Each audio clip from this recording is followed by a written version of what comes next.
Hi friends, if you're watching this replay, welcome. My name is Svava Brooks. I'm abuse survivor coach and I'm thrilled to have you. Glad you're joining us.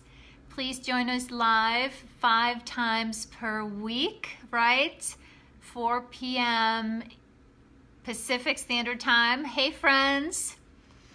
So what we do here on our scope together, I am a survivor thriver and I love to support my peers and my friends on the journey towards restoration and healing, because we can heal, we can thrive.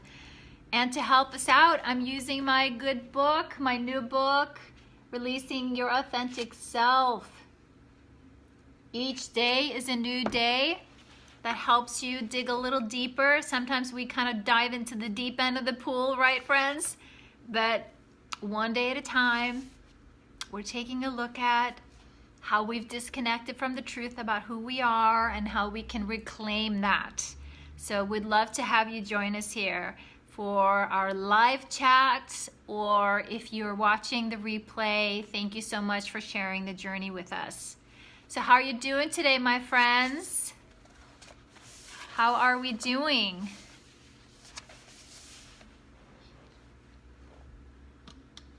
Hey friend, welcome. Okay-ish? Okay, what's going on? Hey friend, glad you're here. Feel free to introduce yourself. Let us know where you're from if you're new to our chat. Hey Nora, welcome.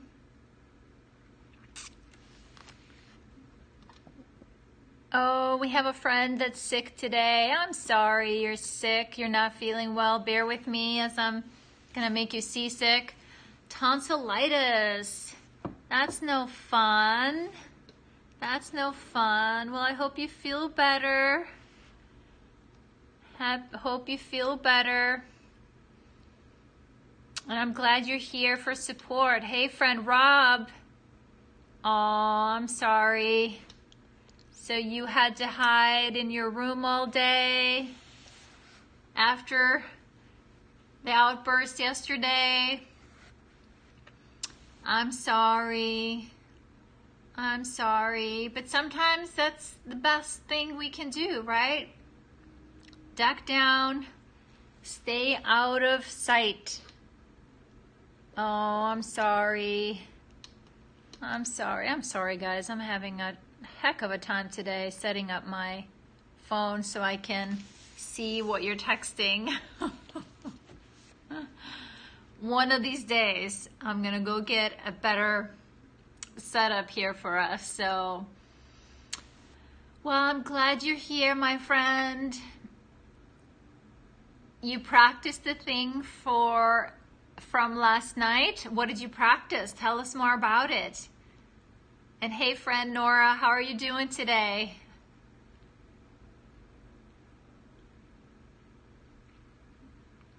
Do I have any advice on setting firm boundaries with people? We're going to be talking about boundaries today, so you're in the right spot. I'm so glad you're here. That's what we're going to talk about, so hang tight. We are going to talk about those boundaries in a minute. Because boundaries are hard. Those are, right, the invisible thing, right? Breathing and visiting, scanning your body. Good job, Rob. Awesome. So you enjoyed our little practice last night?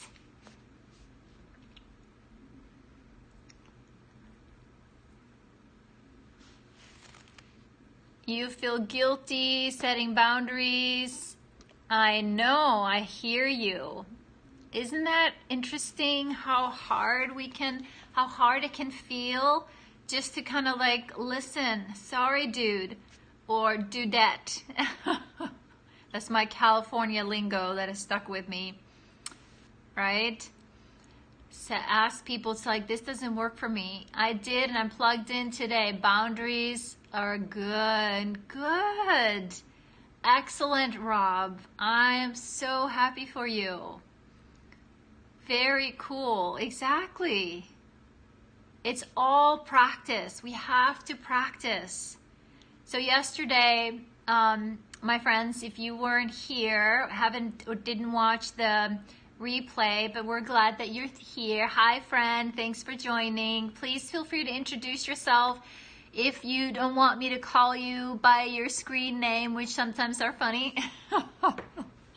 and let us know where you're from. We'd love to know that about you, but you can stay as anonymous as you'd like. Hey, Chrisanne, you did it! Yay! Chrisanne is in the house. She's been trying so hard to connect with us and find a way to be here with us. So yay! We're so glad you're here. Woohoo! I was gonna write myself. I know you have. I know you have. So congratulations. We are glad you are here. Right, guys? Hey, team, we have to make her feel welcome, right? Now we just need Lisa. Yes. Yes, we do. There is a couple of you guys that have been working on getting here, and it's okay. It's good to see you. Yes, exactly. It is good to see you. The more people we have, the more love we have to go around to support each other. And this Love Fest is just getting started. So thank you for being here, and thank you for the hearts, and thank you for sharing, you know, your thoughts and your feelings as we move through our topic today. What I was just about to say, if you're new here, be mindful. I can be very direct about talking about abuse and trauma. I have been talking about it for a long time, but I'm also wanting to help my friends, you, to step into the possibility of we normalizing this conversation. Of course, we're gonna feel stirred up sometimes, right? And that's why I keep putting my hand on my heart, because I want to encourage you guys to do the same thing, to be mindful of how you're feeling and how, you know, you're kind of what's being shared is what does it bring up for you and your body? How does it make you feel? Practice good self-care while we're here together, and know, of course, that you can always check out if this feels okay. This is too much for me right now. That's right. One of the best things, your hand on your heart, right? That's how we are actually self-soothing. We self-soothe by putting our hand on our heart. It actually stimulates the feel-good hormones in the body. And sometimes those things are hard for us in the beginning because we haven't been connected to our body, and that's normal. So please don't feel bad about, you know, yourself. Don't feel bad about where you're at, but just really honor where you're at. Honor your path, honor your timing, honor your process, and honor your heart. But at any time, hand on your heart, and just like, I'm here, I'm here, I'm here. Thank you, sweet body. You're doing great. Thanks for hanging in there. I'm doing my best to heal and restore, but we're doing this together. We're a team. I'm not gonna keep doing this without you, right? That was coping mechanism that worked and still can work, can be helpful sometimes, just to, okay, I'm gonna check out for a little bit. But eventually we are learning to come back home to our bodies, because this is where we feel the goodies. If I'm not, all right, thanks for the heads up, Rob. Good. So if not seeing your hearts, you're rubbing your own heart. So perfect. That works for me, works for me. So also know that at any time that I'm sharing, if you have any thoughts or questions about it, or something that doesn't make sense to you, and if you'd like me to explain, please feel free to put it out there. And be courageous, because sometimes you may not be the only one who's had that question. It's like, I wondered if she could clear that a little more. I wondered if I could ask her to say more about that. So please This is a team effort. We're here learning together. All right, gang? And remember some of our tools. Do some tapping while you're sitting here. And we can use our EMDR tapping if that helps you while you're sitting here. Do pull out all the stops, right? Awesome. So on that note, awesome, we're gonna jump into today. Can you guys believe it? We're on day 58, right? 58. So I'm gonna start by reading the little bit of the truth of the day, and then we have the couple of questions, and I would love to hear you guys' thoughts on this. So, the subconscious can be your friend or your enemy. You were horribly abused as a child, which taught you about the kind of people you don't want in your life. Yet these were the people you were exposed to year after year against your will. Right? Be gentle with yourself right now. Self-compassion, yes. Most of us were hurt by somebody we knew, loved, and trusted, right? Yet these people, again, were the people you were exposed to year after year against your will. We were dependent on them. We needed them. Because of that, they are perhaps now the only ones who make your subconscious feel comfortable. They're its comfort zone. This explains why, as an adult, you continue to attract toxic people into your life. Oof, right?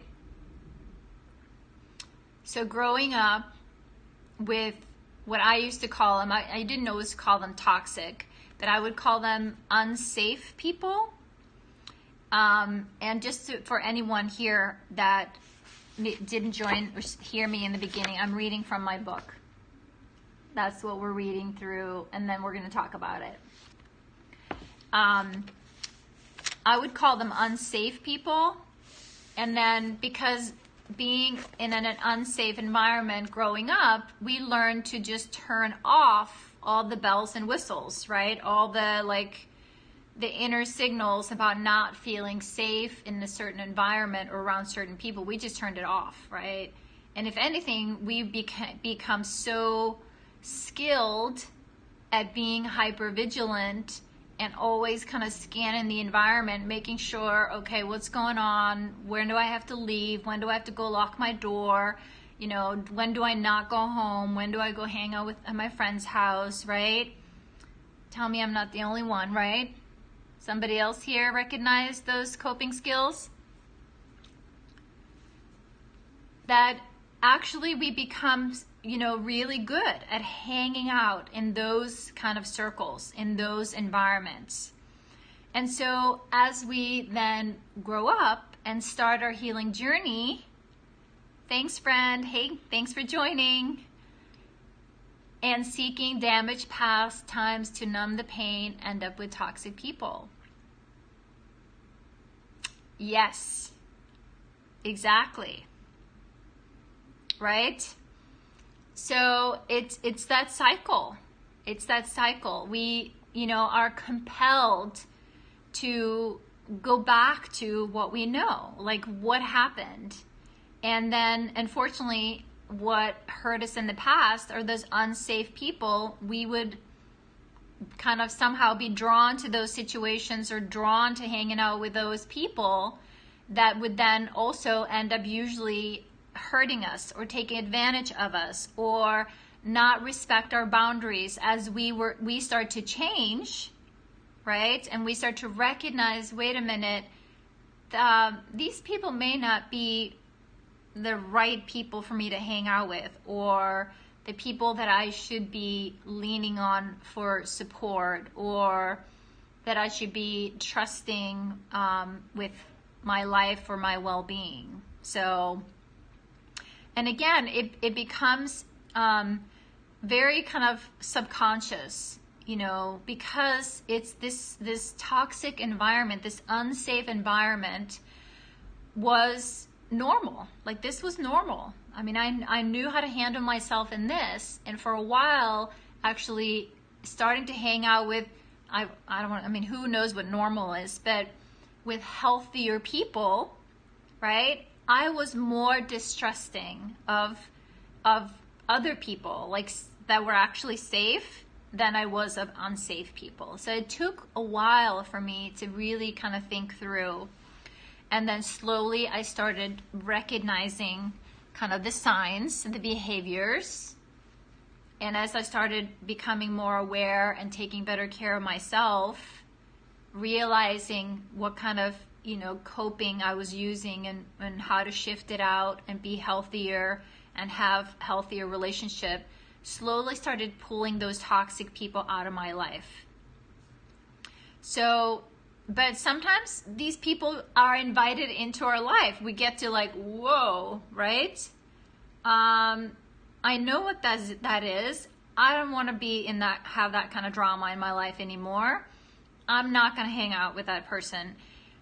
Or I'm not going to, right, you know, make a friendship out of this, or whatever. You know, in the past, maybe we would have been drawn to, like, a moth to a flame, right? Now we're like, oh, okay, I'm out of here. And the thing is, if these people maybe are our family, who we sometimes have to hang out with, we sometimes maybe have to interact with, we can do it without getting sucked into the drama, right?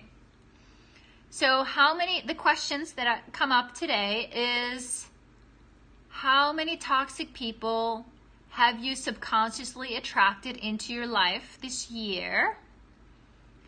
And the other question is, what new boundaries do you need to set with each of these toxic people? So these are some questions and thoughts for you guys to reflect on.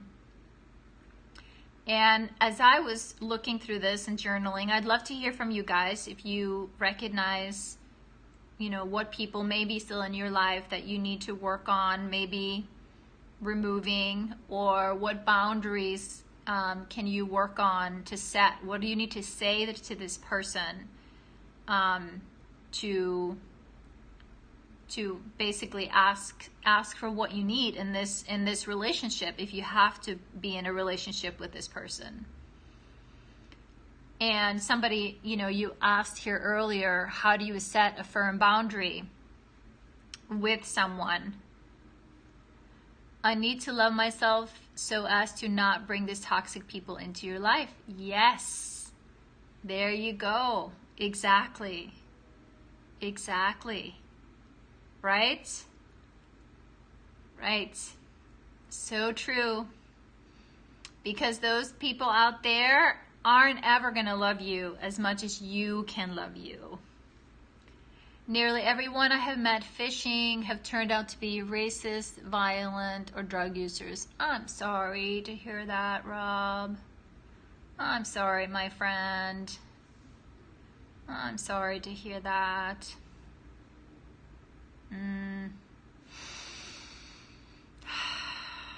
Really sorry.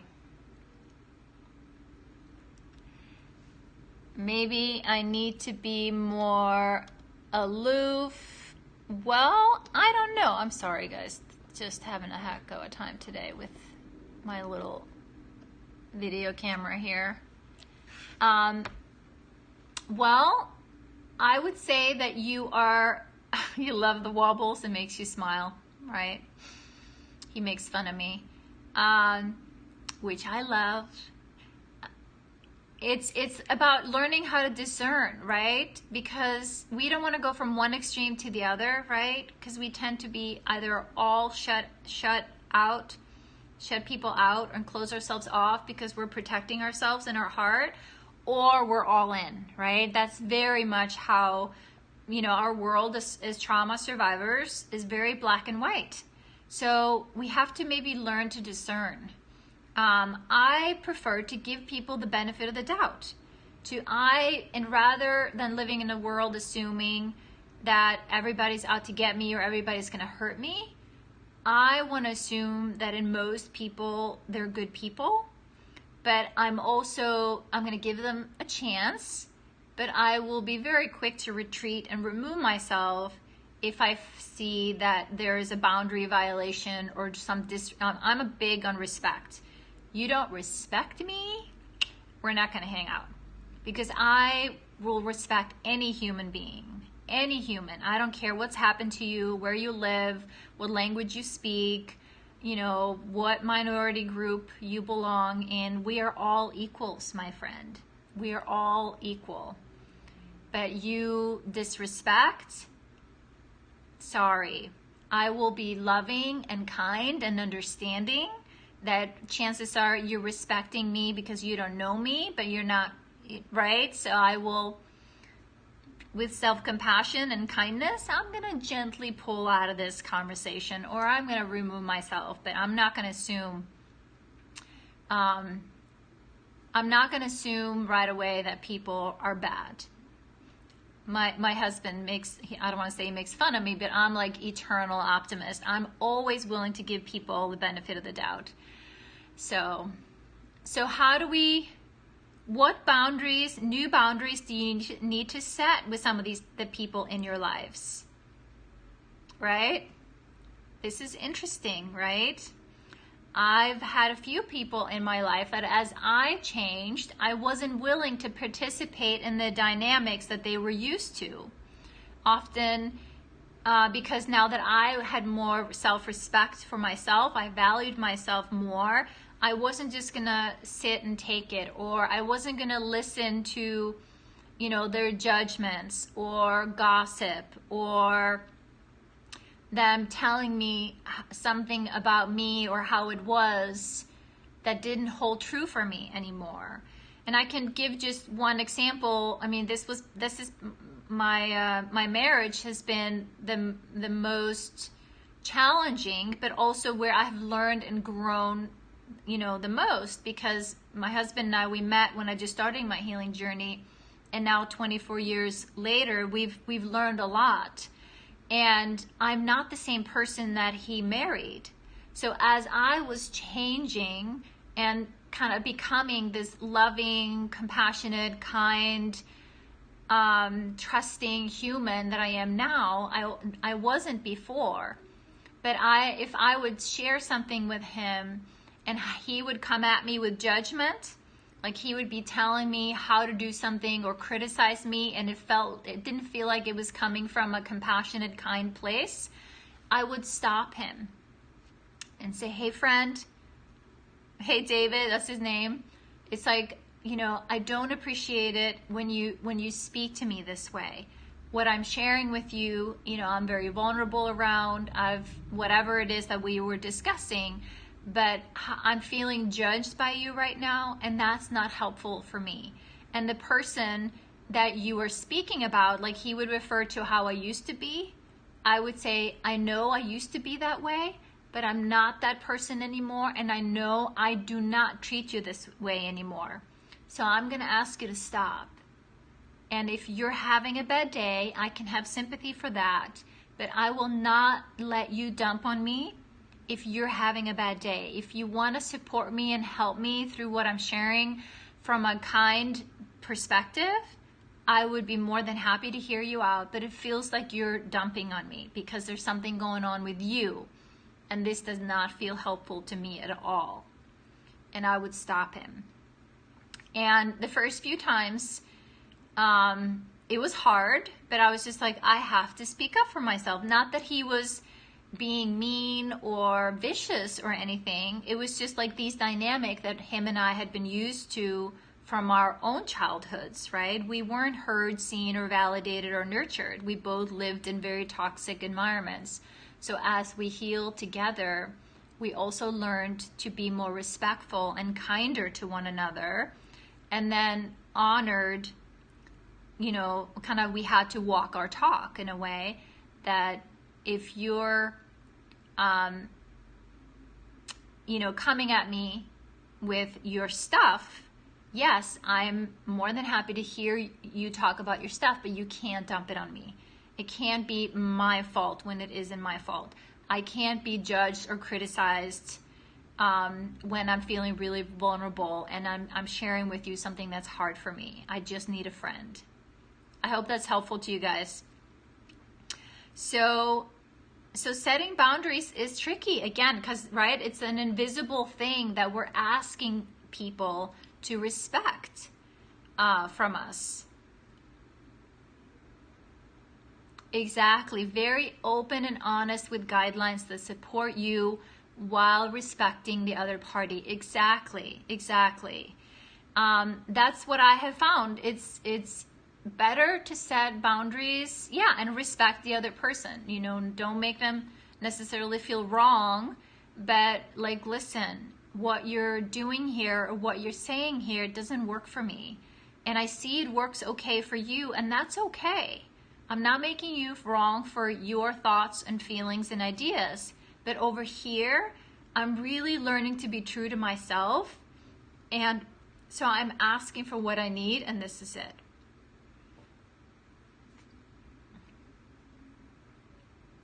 Good. Yes. And trust me, also, friend, if there's someone that you're not that invested in having a relationship, that you run into, sometimes the best policy is, you know, I'm just going to hang out here in this space right now. If it doesn't feel safe to speak up, and then you leave, right? You're not going to engage with a person that, right, you're speaking English and all they hear is, you know, Italian or French, right? It's like the language, you know, it doesn't even resonate. And instead of trying to teach them your language, if you're not that invested in being in a relationship with them, I practice a lot of compassion, and then thank you for your input. I appreciate your thoughts, and then I move on. So any other more direct questions that you have about boundaries or anything else you'd like to share? I really appreciated the comment earlier that learning how to love ourselves, right, is part of it. And in the Facebook group, there was some sharing earlier today about this journaling exercise today. And for some people, it was more about the boundaries, about how we are treating ourselves. Like most of us, there you go. And you are and you will. You are and you will. And it's, you know, it helps once we start kind of recognizing we've removed some of these unsafe or toxic people in our environment, but then still we are left with, well, wait a minute, how do I treat myself? What's my boundary within myself? Do I speak poorly to myself? Am I unkind to myself? And here it is, my friends. Sometimes the people that show up in our outer world are a reflection of our inner world. And we talked a little bit about that. Sometimes we get handed these mirrors, you know, so it can be a little tricky. Hey, LaDonna, welcome. Good to see you. We're glad you made it.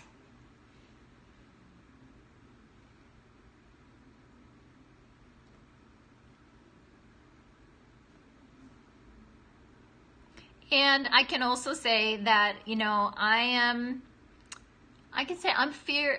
pretty protective of my innermost circle, meaning that, you know, I grew up with so much trauma that I'm just like, I'm out, you know, no more. And that's something my husband and I felt the same way about, that our house growing up was just crazy, that we were going to do whatever we could to create a peaceful home for our kids, you know, to have a peaceful environment where nobody's walking on eggshells, nobody is like tiptoeing around the big, you know, pink elephant in the room, right?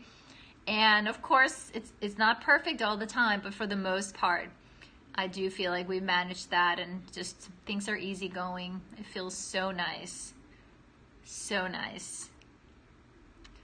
That's right. Stay far from trouble. Exactly. Stay away from trouble. Exactly. Because some people, they're just like, they get off on that. They get off on, and we all know people.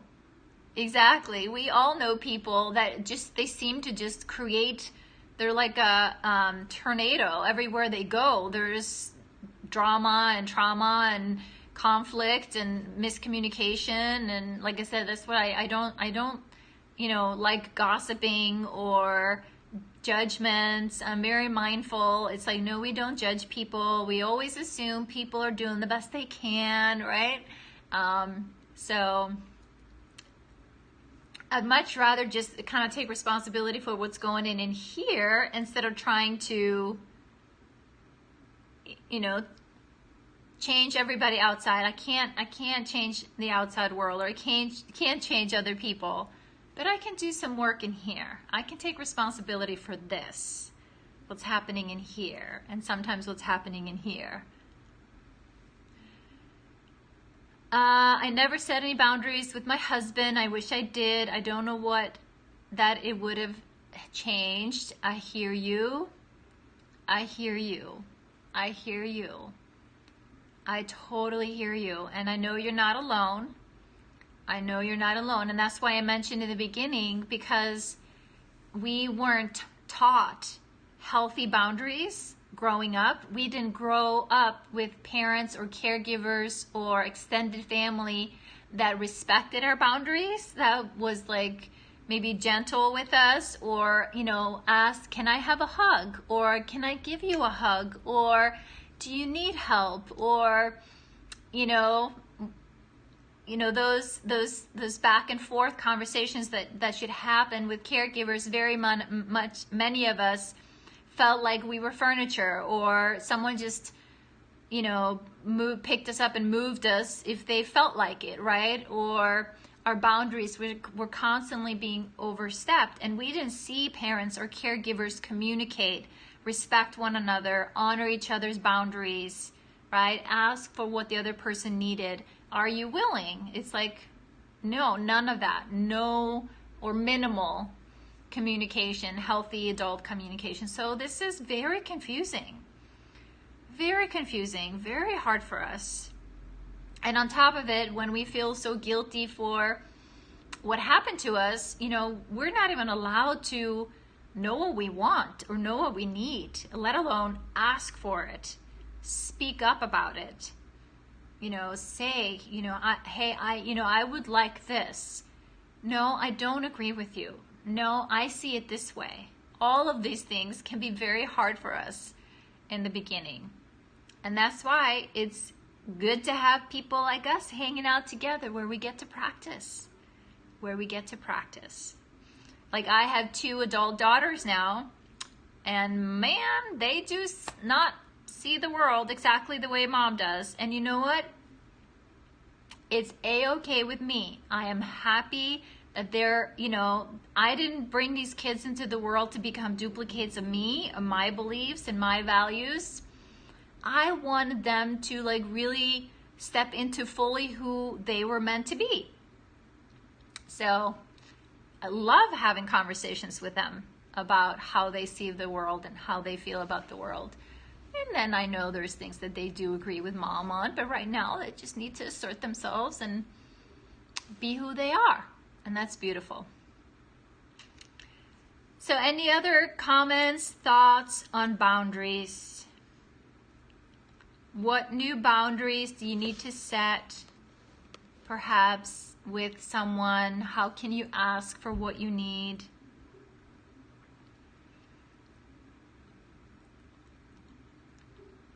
And here's the other thing too, around boundaries and asking for what we need. It's, we often fear asking for what we need because we fear getting no, right? So I need to set boundaries with my middle daughter. Okay, they seem essential to keep the path clear and regulate control. Yes. Yes, they do. They do. And the path is, it starts with you. And for us to understand where is this boundary coming from? What am I asking for? What do I need? Right? And then from that place is what I'm asking for. Am I asking this person to take care of a need that is maybe unreasonable? Or is it something that I need to do for myself? Am I asking this other person to fix something for me? Or fix me, rather, or make me feel happy or better about something that's actually my job to do? Exactly. Your experiences, from experience, your boundaries improve your self-esteem. Yep. Exactly. Because you know what happens once you start like saying, hey, this doesn't work for me, you're actually, that's what respecting yourself looks like. That's what respecting yourself feels like saying no. That does not work for me. I need you to back off, or I'm not willing to, right? But what I was saying earlier is that, and I'm going to come back to, you shared as a parent that you needed to practice boundary with your daughter. I haven't forgotten. Is that I celebrate no. I tell people anytime I ask you to do something or for something, I would much rather you said no. If you can't do it, right? Be honest instead of asking someone to help me or do something, and they resent doing it because they're worried about losing my love or my friendship or my support if they say no. So I celebrate no. Make it easy for people to say no. If it doesn't work for you, great. Thank you for telling me. Fantastic. If you can't help me out here, I'll go somewhere else. I mean, that's a little different than boundaries, but when we start really working on ourselves with self-care, self-compassion, respecting ourselves, all of a sudden it also becomes easier to say, you know what, that doesn't work for me. I don't even speak to myself that way. I'm not going to let you speak to me that way, right? I wouldn't do that, I'm not going to, bend over backwards doing something that I know is not good or, serves me or this relationship. It has to be a win-win. So the question about you mentioned you needing to set a boundary with your daughter. That's a tricky one. But if I can share an insight on a boundary, I used to feel really guilty about, my daughters, my 25 and my 21-year-old, when they were born. I was just starting my healing journey. And so I felt very disconnected from them as a mom and not a very embodied, grounded parent. So I know, especially my 21-year-old struggled a lot. And I know she went through depression in high school because in her world, she didn't have a mommy that loved her, that cared for her, that gave her the attention and the time that she needed. And I used to feel very, very guilty about it. And for a long time struggled with, how do I heal that? As she got older, and I, healed my heart, we talked about it. I talked about it with her, and I gave her permission to express her feelings, the feelings that she maybe wasn't able to put into words as a little girl. But I encouraged her as a safe parent to tell me the truth about how she felt as a little girl about me not being there. I'm bleeding here on my finger, so that's why I'm a little distracted. I'm sorry, guys. I'm going to put a tissue on it. But I practiced holding a safe space for my daughter. You know, I wish I could go back and redo the things that she maybe needed from me when she was just a baby girl, but I wasn't able to. But I made safe space for her to talk about it as a teenager. And it was not easy to listen to have her tell me that how much it hurt her, that, you know, I wasn't available. And it was the truth. I wasn't going to make her feel wrong for it. And these were her feelings. And so I know how much of our pain comes from not being validated, not given permission just to be honest about our feelings. So I listened, I listened, I listened, I listened. And I told her, I'm sorry. I'm sorry. I wish I could have done it different. I'm really sorry. You're absolutely right. That must have been terrible. That must have hurt you a lot. So long story short, we've done this quite a bit, and she's doing great today. But during this stage, I also noticed that as a teenager, there was time when she was starting to speak about more recent events. More like, yeah, mom, and then last week, yada, yada, yada. That's when I would go, Sabrina, I know you're upset about things that happened in the past, and I know it's absolutely true. And I want to hear that, and I will listen to that from you as often as you feel like you need to express that to me. I so want to validate that for you. But what happened last week, that's not what we're talking about right now. And I know that I'm here for you today, 150%. So I'm asking that that's where I'm drawing the line. So I put a boundary. If she was starting to dump on something that she was upset about more recent, that actually didn't really apply, because I know how present I am in her life and has been since high school. I had to like, loving and firm. Hey, sweet girl, I understand you were hurt about the past, but the most recent thing, here's what happened, and here's my part in it, and here's your part in it, right? So definitely learned to set boundaries with her. And the more I have practiced that, the more I know she respects me. That I'm not gonna, because I feel guilty about the past, I'm not gonna be her like dumping ground for all the stuff that goes wrong in her life for the rest of her life. So I hope that was helpful. But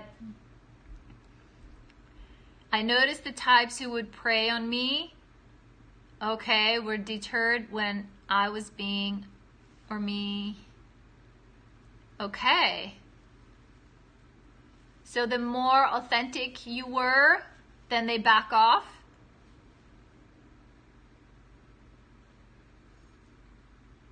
I read that quickly, so help me out. Okay. That's great. Right? So isn't that interesting, right? The more grounded and in your body you are, and just willing to be real with people. It's like, hey dude, what's up? Right? Then they're like, oh, we can't play with him. We can't push him around. Or like a natural odor of strength that bullies fear. Yes, exactly. Exactly. I think it's the case. It's like, I mean, that's why so many of us, right, as survivors, we were hurt when we were children. And then we were repeatedly hurt. I mean, I'm sure I'm not the only one. I had multiple offenders. I had multiple people that hurt me through my childhood and into adult years. And it's like that pattern, it's like we have that in us. You're welcome. I'm so glad that you found that helpful, and I understand that it feels risky in the beginning to sit with our adult kids perhaps and talk about it, but I also did it by being really honest with them. I showed my feelings and I said, I'm really nervous to do this, but I really want to have this conversation with you. I feel it's hard, and I'm doing something that no one taught me how to do this. But I used to tell him I'm wanting to be a better mom than what the mom I had, and no one taught me what this was going to look like or how this would feel like. But I'm wanting to communicate with you about some things that I think we both need to work through together. So this is what works for me, and this is what I need from you. And are you willing? And then we also need to know that our kids will act out. Our kids, as they go through their developmental stages and master a new skill in their development, they will always kind of push a boundary, assert their power, see how far they can go. They need boundaries. Kids need boundaries. And I say we are loving and firm. We are loving and firm. And parenting, we have to kind of take the long view, right? We don't, course correct or change or ask someone to change a behavior overnight. Any parent here, right?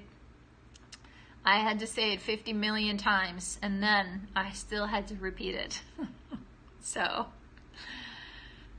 But thank you so much for being willing. I mean, it's a beautiful thing when we show our kids that how we're showing up, willing to have some hard conversations, willing to have hard conversations.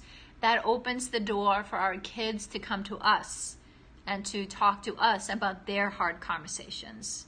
So, yeah, and even, when I was, sharing some hard stuff,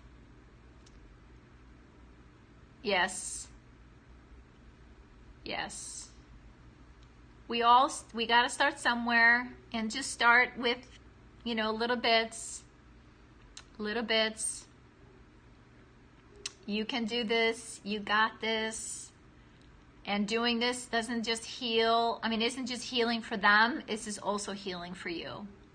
It's like we become the parent. I was just posting a blog about this. If you're on my email list, it just went out this afternoon, and I posted on Facebook. But I was just posting a blog about becoming the parent and the protector that we needed. And so we also, we become different parents to our own kids, and we change our parenting as we are raising those kids. Like, I'm not the same mom that I was for my oldest as I am for my youngest. We are also reparenting ourselves and our wounded selves, becoming the loving, kind, caring, compassionate parent that we needed. And when we become that, when we don't continue the rigid control, struggle, harsh, punishing, right? The environment that we maybe grew up in, then we are also giving ourselves hope, giving hope to our wounded selves, the little parts of us that live inside. So, anyways, guys, this was great. Any other comments, thoughts, questions about boundaries? Boundaries are tricky. And they're, work in progress. Practice. It's one of those things that, we as humans, we learn as we go. But if we don't learn them as children, if we didn't learn that I could say no to grandma, I could say no to mom, I could speak my mind, I could say I'm feeling sad, all the things that we were supposed to learn as children and didn't, then of course we struggle with them as adults. So we have to be very kind and gentle with ourselves and it's okay, sweet woman. You learn to be this way. You can learn to be different. It can take a little bit of time, but you got this. I reminded you of a golden time in 2010 when I was so close, and I want to go back to that level. Oh, good. You got it, friend. You got it. I believe in you. We believe in you. We believe in you. I believe in each and every one of you. Aw. You're so welcome. You're so welcome. Well, you guys have no idea how much, comes back to me. I'm gonna get tears in my eyes. I was actually having lunch today with a colleague and, sharing some of my work. And I was also, and the same thing this morning, doing my sessions with my clients. And it's like, what can be more rewarding than teaching people about love? Because that's really what we're talking about here. Learning how to love ourselves. I get to love on you guys, and whatever it is that you believe in, God, spirit, universe, but God made it so that when we give love, you can't really give it without you get some back. So it's a win-win, you guys. So I love to be here for you guys. Thank you for being vulnerable and sharing your stories with me and your hearts and your struggles. And I especially love the struggles because that's where I know you are actually mastering a new skill. You're mastering something that when you're on the other side of that struggle, you're going to look back and like, wow, I did that. Wow, I did that. That was hard. But afterwards, you're going to be so proud of yourself. Yay! So you're joining the gang, coming in the Facebook group as well. And that's to anybody that's here and hasn't heard about it. We also share, yay, our Facebook group. I have a closed Facebook group also where people are coming in, and I post the journal of the day, and then people are sharing their writings in there. And it's beautiful support that people are reflecting on what they're sharing. And as I was telling people here yesterday, it's that when we... No, that's okay, Chrisanne. It's all right. You're not the only one. But what I was saying is that when we engage with each other in this conversation and are reaching out, both giving support, and when we share, we're getting support back, we're actually rewiring our brains. We're creating empathy for ourselves, and we're practicing empathy for others. So you guys have no idea how important this is. That the sharing and the back and forth. It's beautiful. You guys are taking the trauma brain that is known for just retreat and isolation, and you guys are like, no, I'm gonna push out of it. I'm pushing out of it. I'm pushing out of it. I'm reconnecting with the world, and I'm reconnecting with myself. And for some of us, we're building a new family, right? Creating new relationships of love and support. It is a win-win loop. It is. So beautiful. Beautiful, beautiful, beautiful. Well, thank you guys. Thank you so much for tonight. Good work, good sharing. Give yourself a little love from my heart to yours. The most important thing that we do is to show ourselves kindness. So you're very welcome, Nora. Bless you guys. Thanks for being here tonight. I'll see you guys tomorrow. Same time, same place. Good night, gang. You're welcome, my friend. Aw, I love the flowers and your flag and the hearts. You guys, I've trained you. You speak my language. We speak our same love language. Woohoo! All right, guys. Night, night.